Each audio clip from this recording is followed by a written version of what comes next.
OK, nouvelle attaque sur la jambe qui est rapprochée encore une fois. Cette fois-ci, on va utiliser ce que j'appelle la fausse torsion. OK? D'abord, on va établir qu'est-ce que la torsion. OK? D'où est-ce que je sors ce terme-là? Je vais prendre ta jambe gauche ici.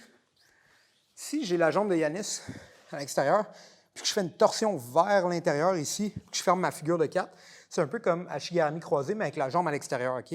Notre objectif, c'est d'aller en fausse torsion.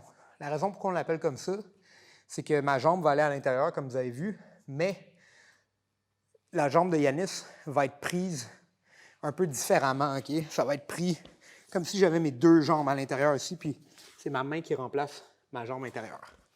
Peut-être un peu confus en ce moment, mais vous allez voir, on va le détailler, on va le faire lentement. Ça va vous donner une bonne idée. OK? Donc, je vais commencer avec Yanis en face de moi, puis on est encore une fois en de l'arrière renversé. OK? Bon, parfois, vous vous retrouvez dans cette position-là avec un adversaire qui est dur à débalancer, dur à bouger, puis que je ne sens pas que je peux aller en inversion avec lui. OK? Donc, ce que je vais faire, c'est qu'avec mes cadres, je vais repousser mon adversaire pour une petite seconde, juste pour me laisser le temps de me relever et d'aller chercher mon coude.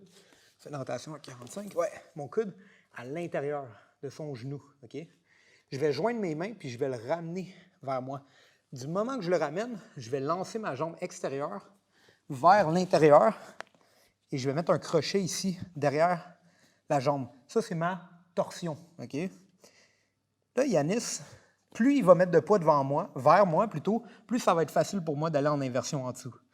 Mais s'il met du poids vers l'arrière, je vais pouvoir me tirer comme ça avec amener mon coude vers le bas, puis avec mon pied, me tirer pour rouler en dessous, OK? Puis je veux me retrouver dans cette situation-là. Maintenant, même si Yanis a sa jambe allongée, tout ce qu'il me reste à faire, en tenant le genou, c'est passer ma jambe ici, fermer ma figure de 4, puis je peux attaquer le talon directement ou on va retomber, me retrouver dans la situation, on va reculer un peu, où est-ce qu'on était un peu plus tôt dans Ashigarami croisé, où j'ai accès au talon, je peux commencer à attaquer à l'instant. Okay? Je vais vous le remonter de plusieurs angles en l'expliquant. On va aller de ce bas-ci cette fois-ci. Donc, je suis de l'arrière renversé ici. Je veux essayer de rouler, déstabiliser mon adversaire. Je ne suis pas capable. OK? Ce que je vais faire, c'est que je vais le repousser, puis je vais commencer à me lever puis amener mon coude en arrière de son genou.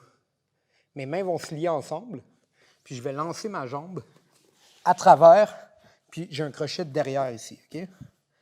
Maintenant, ce que je dois faire, c'est que ma tête doit aller en dessous.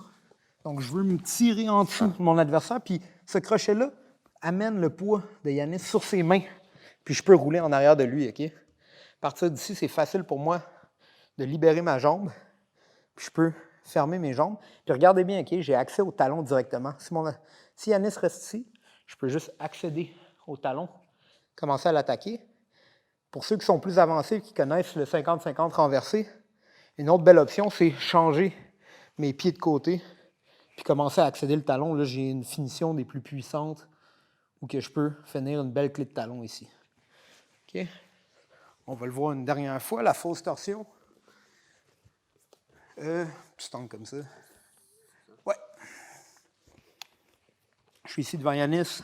Je veux aller en inversion, je ne suis pas capable ici, j'ai de la misère à le débalancer. Je vais le pousser un peu, puis aller chercher à l'intérieur. À noter, OK, ça marche aussi avec un adversaire comme tout à l'heure, qui est à moitié debout, qui est un peu penché, mais il n'est pas nécessairement très actif.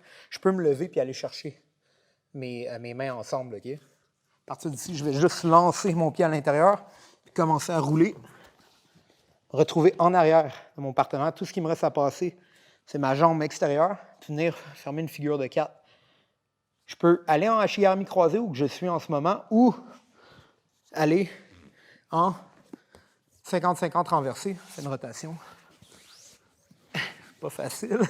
On est bien pris. Mais 50-50 renversé, comme je vous avais montré, où est-ce que je fais une flexion de mes ischio-jambiers, puis à partir d'ici, je peux attraper le talon, puis avoir des soumissions les plus puissantes pour la clé de talon. OK? Donc, je donne beaucoup d'options en ce moment. L'objectif, avec les attaques que je vous montre, puis il va en avoir d'autres qui s'en viennent, c'est vraiment en fait, d'avoir un arsenal dans votre jeu qui vous permet de passer d'une à l'autre.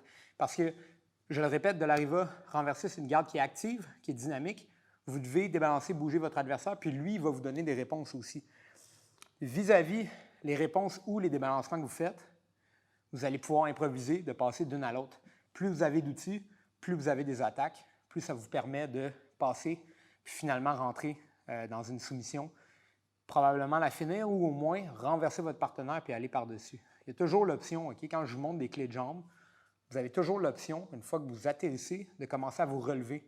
Puisque vous contrôlez les jambes de votre adversaire, ça vous permet d'aller par-dessus, puis potentiellement aller dans une situation de passage de garde ou autre.